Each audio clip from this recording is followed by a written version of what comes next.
Deadlifts. You see me here between April of this year and July this year. I've gone up with my last set from 265 to 285. I actually took a break on deadlifts and started doing them a little bit less frequently. But needless to say, I am a fan of deadlifts, and that's what I want to talk about in this video. Okay, now, why am I a fan of deadlifts? So here's the thing. Deadlifts was something that I got into when I was in high school weightlifting class, and they had a trap bar. If you know anything about deadlifts, you know that there's the trap bar that you can kind of stand inside of, and you also have like your standard traditional deadlift, which is with a standard 45-pound Olympic bar. The standard 45-pound bar, the straight bar, doing deadlifts with those is definitely a more you have to be careful with those. Those you have to have a bit more technique with those, because you don't want to scrape your shins, and then you also want to make sure that you don't round your back and end up hurting yourself. Whereas the trap bar is an easier way of doing it. You literally step in and then stand up. You still have to um, be mindful of technique. However, you don't have to worry about scraping your shins with the bar and whatnot. So I like the accessibility of the trap bar and what it allows with the deadlift move. Um, Secondly, when I did deadlifts in high school, I noticed that I was able to lift a pretty good bit. I had, a decent amount of leg strength, but decent back strength, even though I was like a novice novice weightlifter. I was about to say bodybuilder. I wasn't bodybuilding, I just was in weightlifting class. But the main thing is I believe that deadlifts is something that everybody should consider because of the fact that they are a functional move. Because if you think about it, deadlifts replicate um, real life stuff. Just think about, especially if you've ever helped somebody to move, or you've moved out of your house and lifted couches and tables and different things like that, or even just lifting something off the floor, picking up a grocery bag, or anything where you had to bend down and pick something up. Very functional move.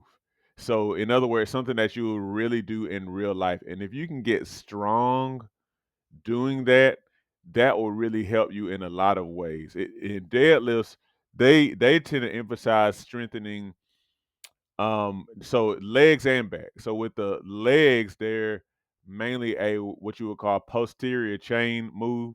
So it's gonna emphasize your hamstrings and glutes. Okay.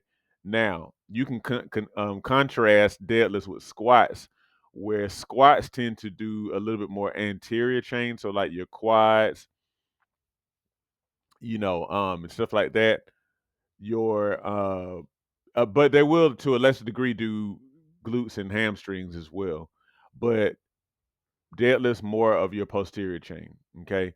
And so but also deadlifts will work your back significantly. So you got to figure you when you lift, yes, you are straightening up your legs, but it's what's called a hinge movement. So you're kind of pushing your hips forward.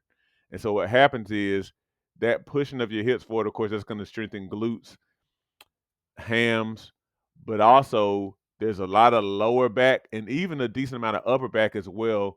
You holding on to that bar is really kind of like using a lot of that upper back musculature. So deadlifts can almost be considered a full body exercise. Okay.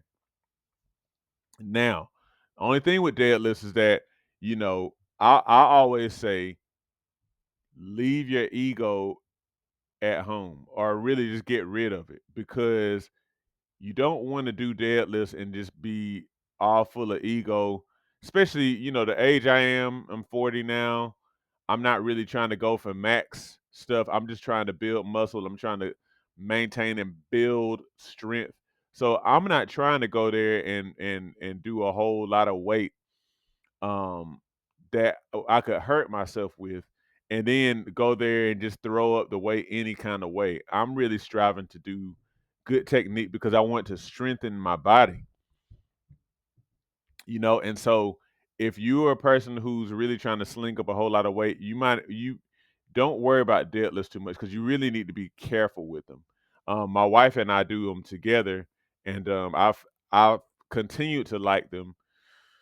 It's because I have a trap bar at our gym, and they just I feel the effects on my whole body. I feel the strengthening across my whole body. I know from studies that it tends to help increase growth hormone, which will help you to build muscle and overall. And I just like the functionality of the move. However, again, if you are a person who's trying to throw up a whole lot of weight, please reconsider, either lower your weight or just leave your ego at home. Because even when I do them, and I try to be real careful, I can feel a lot of the stuff, especially my lower back.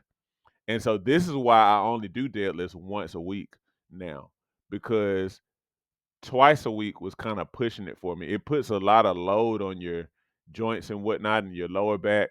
So I think you need, me personally, I need more time for recuperation in between so I can make sure I maximize recovery and don't, do any overuse kind of injury kind of stuff, if that makes sense. But I'm a big fan of deadlifts. I would encourage you to do them. Just don't worry about trying to max and all that kind of stuff. We're just trying to get better at this stage. You know what I mean? Let me know what you think about deadlifts. If you do them with a trap bar or the straight bar, and just your overall opinion of them. Let me know in the comments. If there's one thing I've learned about getting fitness results, it's that a big key to losing weight, building muscle, and getting stronger is making sure that you make continuous progress from one workout to the next. This is why I have tracked my workouts for the past 20 years. So I've created a special digital fitness journal that you can use to track your workouts the same way that I do, to ensure that you make the continuous workout progress necessary to get the results you desire. You can record exercises, sets, reps, and even take notes to keep track of those nitty gritty yet important workout details. There's also space to track your big fitness goals, as well as a spot to record your weight and waist circumference so you can really see your results. Get your copy today of my digital fitness journal so you can start moving toward your results right now. Link is in the description.